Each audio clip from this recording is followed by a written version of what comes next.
RJD के दानापुर से विधायक रितलाल यादव की देखिए इन दिनों मुश्किलें बढ़ते हुए नजर आ रही है, जहां कल पुलिस का छापा उनके आवास पे पड़ा है।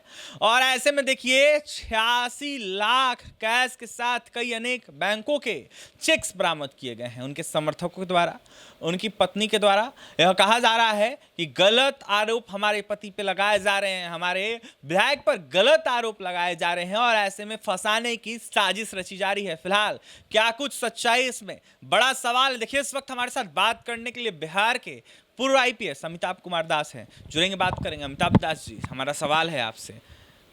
पूर्व में तस्वीरें सामने निकल के आई है जहां देखा गया है कि रितलाल यादव के घर पर छापा पड़ा है। कल की ही बात है, पूर्व क्या कहें हम। ऐसे में रितलाल यादव के घर छापा के बाद जो है 46 लाख कैश और कई बैंक के चेक्स बरामद किए गए। कैसे देख रहे हैं? देखिए, जैसा आपने बताया, जो रितलाल यादव है राजद विधायक है राष्ट्रीय जनता दल का दानापुर से, और इसकी छवि एक बाहुबली की छवि है, एक अपराधी की छवि है। कोई शरीफ लोगों में गिनती नहीं होती है। पहले एमएलसी भी था और अक्सर जेल इसका आना जाना होते रहता है। और इस पर रंगदारी के मामले दर्ज हैं, हत्या के मामले दर्ज हैं, अपहरण के मामले दर्ज हैं। संक्षिप्त में आप कह सकते हैं एक दागी विधायक है।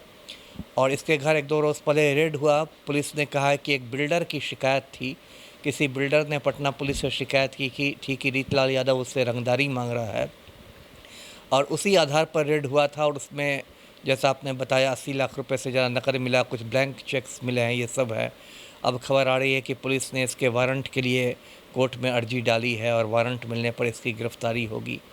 तो अब रितलाल यादव जल्दी ही मुझे लगता है बेऊर जेल के अंदर देखे जाएंगे। तो पूरा मामला ये है। देखिए, अब इनके जो समर्थक हैं वो तो कहेंगे ही, जो एक घिसी पिटी बात होती है, जो इनकी पत्नी ने कही है कि नहीं समाज सेवी हैं, तो ये हैं वो हैं। तो समाज सेवी तो खैर नहीं है रितलाल, ये तो सबको पता है। और इसका एक दाहिना हाथ था दही गोप की भी हत्या भी पिछले साल दिसंबर महीने में हो गई दानापुर के पेठिया बाज़ार में। तो समाज सेवी वाली तो बात बकवास है। बिहार के जितने गुंडे मवाली हैं सब खुद को समाज सेवी ही कहते हैं। तो ठीक है, इस पर एक्शन हुआ तो होना चाहिए, सही बात है। लेकिन दुख की बात यह है कि बिहार पुलिस भी दोहरे मापदंड अपनाती है। अब जैसे रितलाल यादव है, ये विपक्ष का विधायक है, राजद का विधायक है, तो इस पर पुलिस ने बहुत फुर्ती से एक्शन लिया। एक बिल्डर ने कहा और पुलिस तुरंत इतने कमांडो पहुंच गए कि देख के लग रहा था कि ओसामा बिन लादेन के अड्डे को अमेरिका ने घेर लिया हो, इतने कमांडो मैं देख रहा था। लेकिन जो लोग सत्ता संरक्षित अपराधी हैं, जैसे जो हमारे मुख्यमंत्री हैं पलटू राम, वो माफिया डॉन अनंत सिंह के चपरासी बने हुए हैं। अब स्थिति ये है आज की तारीख में कि अनंत सिंह ने बेऊर जेल को मजाक बना दिया है। अनंत सिंह को बेऊर जेल में मोबाइल की सुविधा है, वो अपने गिरोह का संचालन करता है, अपनी विधायक पत्नी से नीलम देवी से रोज़ रोज़ बातें करता है। तो कायदे से अनंत सिंह को भी तिहाड़ जेल भेजना चाहिए, दिल्ली के तिहाड़ जेल, जैसे शहाबुद्दीन को भेजा गया या जैसे ब्रजेश ठाकुर को भेजा गया। लेकिन चूंकि मुख्यमंत्री खुद अनंत सिंह के गिरोह में शामिल हो गए हैं, इसलिए बिहार पुलिस की औकात ही नहीं है अनंत सिंह को टच करने की। जी, सवाल रहेगा रितलाल यादव पर जिस तरीके से आरोप लगे हैं, जिस तरीके से 86 लाख नगद कैश बरामद किए गए हैं, अनेकों बैंकों के चेक्स बरामद किए गए हैं। अगर वो दोषी करार पाए जाते हैं तो एक आईपीएस आप रह चुके हैं, आप बता सकते हैं किस तरीके की कार्रवाई हो सकती है? अब रितलाल यादव को तो ये बताना पड़ेगा कि ये जो उनके घर मतलब इतना जो पैसा आया वो आया कहाँ से।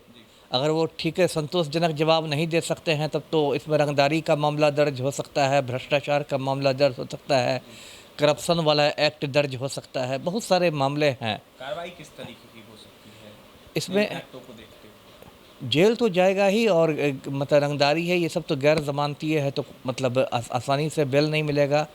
और देखिए, बहुत ज़्यादा मामला होने पर तो बहुत सारी चीज़ें हैं, संपत्ति जब्त करने तक का प्रावधान है। अब पुलिस, अब सब कुछ इस पर डिपेंड करता है कि पुलिस कितने ज़्यादा पुख्ता सबूत ला पाती है। हथियार की भी बातें आई थी सामने। हाँ, हथियार की बात आई, लेकिन वो मुझे अफवाह लग रही है। शुरू में कुछ चैनलों ने चलाया था कि AK-56 बरामद हुआ है, लेकिन ऐसा पुलिस ने कोई आधिकारिक पुष्टि नहीं की है। अगर AK-56 बरामद हो तो हुआ रहता तो एक बड़ी बात होती। तो उसके लिए तो मुझे लगता है सीनियर एसपी पटना बाकायदा AK-47 दिखाकर प्रेस कॉन्फ्रेंस करते, लेकिन ऐसा चूंकि हुआ नहीं, इसलिए मुझे लगता है वो सिर्फ एक अफवाह थी। जी, यादव भी पल्ला झाड़ते नजर आ रहे हैं रितलाल यादव पर कार्रवाई को देखते हुए। अब पल्ला क्या झाड़ना है, तेजस्वी यादव को तो ऐसे लोगों को टिकट ही नहीं देना चाहिए था। और यदि उनको गलती महसूस हुई है तो आज भी रीतलाल यादव को पार्टी से निष्कासित कर दें, उनको कौन रोक रहा है। देखिए यही दुख की बात है कि मतलब इस हमाम में सब नंगे हैं। लगभग ज़्यादातर जो पार्टियां हैं वो माफिया को संरक्षण देती है। तेजस्वी यादव से बीच में उम्मीद बंधी थी कि वो कुछ नई पारी खेलेंगे लालू से हट के, लेकिन अब उनका भी वही हाल है। और रीतलाल यादव है तो कहीं पर मुन्ना शुक्ला को दे देते हैं वैशाली से टिकट, तो अब मुन्ना शुक्ला की पत्नी अन्नू शुक्ला को लालगंज से टिकट देने की बात हो रही है, तो शहाबुद्दीन के बेटे को शामिल किया रहा है राजद में।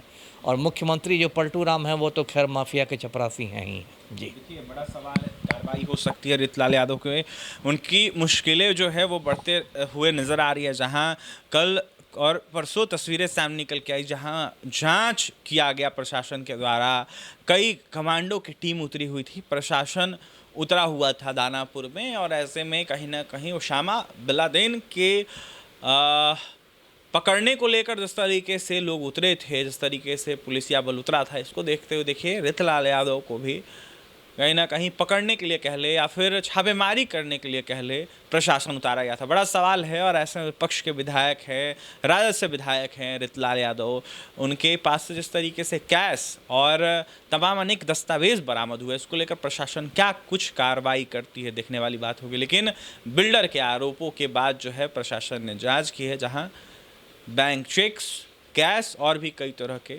सामान बरामद किए गए हैं। फिलहाल बिहार की पूरा आईपीएस अमिताभ कुमार दास थे हमारे साथ। क्या कुछ करते हैं आपने सुना है, और भी तमाम खबरों के लिए बने रहें हमारे साथ।